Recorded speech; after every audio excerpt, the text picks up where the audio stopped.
Hey everyone, we're here again for another podcast. This week we're going to talk about balancing your time.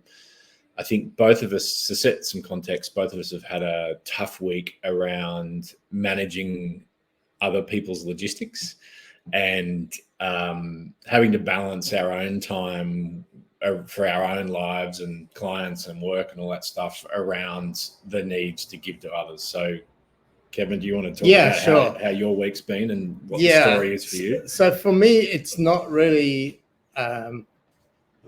it's more an observation of how the juggle is, not so much about it's a challenge because I'm choosing to put myself in these positions. So my week has been around client work and client things that needed to be done, personal things that needed to be done, both from an Airbnb point of view that I host, and my daughter's going off to Italy, and I volunteered to drive them at 3:00 in the morning, knowing that there's an impact to that. Yeah, and you didn't have to. No, yeah, absolutely. They were quite happy to catch an Uber, and it's like, no, this is cool. I'm happy to do it. I'm staying with you for the moment. I'm looking after your place and your dog while you're away.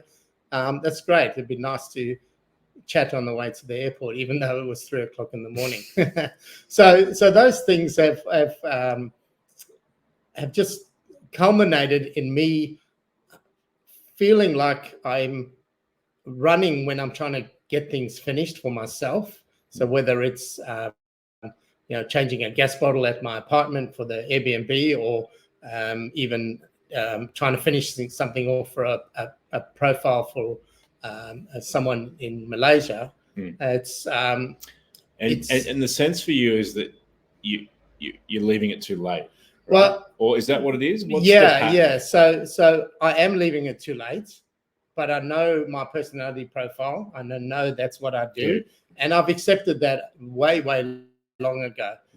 The thing that's coming up for me this week is that I'm doing some silly things because I'm in the process that I've done basically all my adult life in the work environment. I've done that, but it's the curiosity that I'm now bringing to that observation of what's the impact, what's happening. Yeah, it's not. I don't beat myself up. I'm not angry with myself. But I just find that I'm sitting down to do something and I'm running out of time, or I do some stupid things. I'll bump into something or drop a glass or something. I think let's reflect on that. That's a very healthy way to observe yourself, being curious and not critical.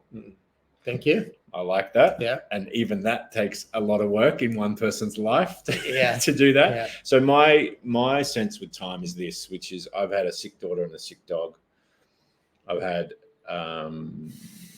a bunch of other external events, heaps of client work this week because it's mid-February in Australia and everyone starts work. Yeah, everyone wakes up. Yeah.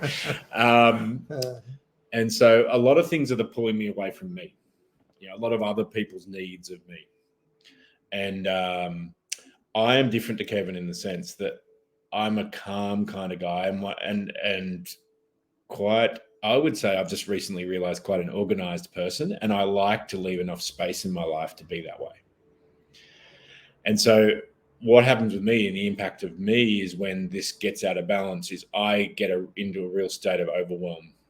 And so the way it feels in my body is that I'm kind of running on all cylinders and I'm not grounded. And I feel this overwhelming stress. And it only happened to me for about 2 hours on Thursday until I kind of got my shit together, which I'll talk about in terms of the process I did to do that. And when I say getting my shit together, it's actually just a process of acceptance. So that's my version of it, which I think, and the reason we want to share both our versions, I think, is for you to be able to say, well, what's your version of this? Yeah, and I've already stated that there's the process that I've worked through and the curiosity that I've brought to my observations of what I do have allowed me not to get angry with myself, all of that sort of thing. But as I said, the the impact that I've had this week in particular is that, you know, I've done some silly things, but nothing that concerns anyone else. You know, I had to go to my apartment to double check that it was all ready for the guest, and I smashed a candle. It's like, yeah, I didn't need that time. I left the cleaning of my barbecue. Got to be some bad luck in that, hasn't there? No, there wasn't a black candle. No, there's no bad luck. Let's not go there. Superstition. Yeah, let's not. Sorry, no, everyone. No, I'm not saying about the superstition. I don't want the bad luck. No. I've had enough. I've had more than enough in the last couple of years. Yeah. Okay. Yeah. Right. Sorry, man. Yeah, no, that's okay. And yeah, so, you know, one of the feedbacks from one of the guests was, you know, the barbecue was a bit dirty. And when I looked at it, it was like, it's very dirty. And it took me hours longer than I expected. Yeah. And I'd left it to the last minute. So, you know, that's like, Kevin, you know that. And in fact, my daughters and I had sat down and had a conversation when we got back after that and saying, you know, we can't keep doing this to ourselves because it impacts a lot of other things. And that's a good point. Yeah. So I guess the real learning for me this week is, while I'm comfortable with myself and my procrastination, whatever you want to call it, I know there's an impact, and consequences. And sometimes I don't want those consequences to happen. So then I need to take time out for myself and be more timely in my organization. That's great. Yeah. So I think the curiosity and self-awareness that Kevin brings to this is amazing, because clearly you've had a long track record of this and you've accepted it as part of yourself, but you're also not dismissive of the impact. Yeah. You're absolutely. Like, I've accepted it, but I'm also aware it causes an impact on others. And I think that's the key thing. Because for me, I think self-awareness and curiosity about yourself and awareness of yourself is the fundamental thing here. It's almost like you can sit outside of yourself and see what's going on for you and who you are and how you're responding. Because for me, I have to recognize I'm stressed. I'm like, this feels weird. This is not how I always am. Yeah. And then I realize what literally happens to me is the levels they add, you know, dog, child, blah, blah, blah, and they add up to a point where I'm feeling overwhelmed. Yeah. And so my process is more working within myself to flow. I said to I think I said to you, but I said to my daughter the other day, who's with her troubles, she's troubles at school, not in trouble at school, but just with her health. She's got migraines and stuff. And she's worried about that. And I said, darling, you just got to be a jellyfish. And she looked at me like, you're a weirdo. And I said, what do jellyfish do? And she goes, they float. And I said, that's what you got to do. You just got to flow, right? You just got to flow. And that, for me, that as soon as I thought of that concept of just flowing with everything, all the angst went away. And what I realized I'd done is, through my stress, through getting to this point where I've got a vibration of stress, I bring more stress to me. And over that preceding 24 hours, more stressful things have come into my life. Yeah, they stack up, don't they? And as soon as I switched my vibration and went just flow, it all just went. Yeah, it's still there. Yeah. But I'm not able to deal with it. Yeah. It's interesting. While you were talking, then you're talking about starting from the level of Zen, or, you know, really chilled, or accepting. Being a jellyfish. I've seen you play tennis. I know what you mean. No. Whereas I come from the other way. You know, with what happened to me and losing my wife, you know, nearly 2 years ago now. Yeah. And just after, you know, not even a year out of COVID as well. I'm coming from, if you want, from the bottom end up.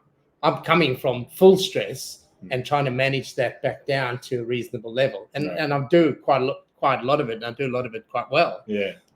But you and I seem to be coming from two different sides of the scale, which is pretty cool. Yeah. Yeah. And the interesting thing for me is that we can have the conversation. Yeah. And see what other people are doing, and that adds to my learning, and it encourages my curiosity even further. Well, I think the thing I've taken away today is the curiosity piece, which is there is self-acceptance and being a jellyfish and flowing, but there's also curiosity about me and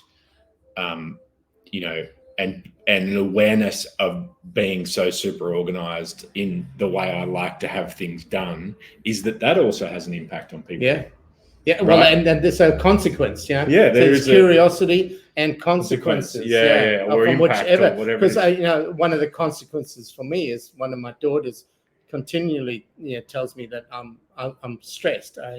She's even a couple of times. No, I won't even say. But she said to me that you just need to, and I can feel it in my body. Yeah. I can still feel it 2 years in, that there's this little bit of a shakiness that I need to get out of it, and I'm working on that in different ways. Yeah. But I've been curious about it, and I've learned about my body, and I've learned the consequence of what happens, and still do it, as I've just said this week already.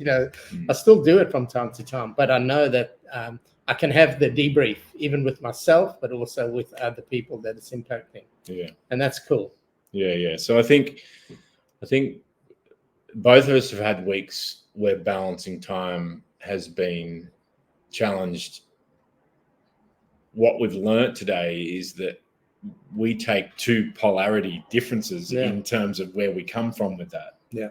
And they have two different sets of consequences in our lives. Yeah. But the way that we've been able to manage that is through curiosity and awareness of ourselves, but also awareness of the consequences on that of the people around us. Yeah. And I guess what we're doing is encouraging you to do the same in your own way. And as you do that, leave us a comment or get in touch with us, and because we'd love to hear from you about what you took away from this and what's been most useful. Yeah, because there's always more than one way to get to a result or a goal or achieve what you're trying to. Yeah, absolutely. Absolutely. All right, take care. And bye we'll for talk to now. you next See you week. next time.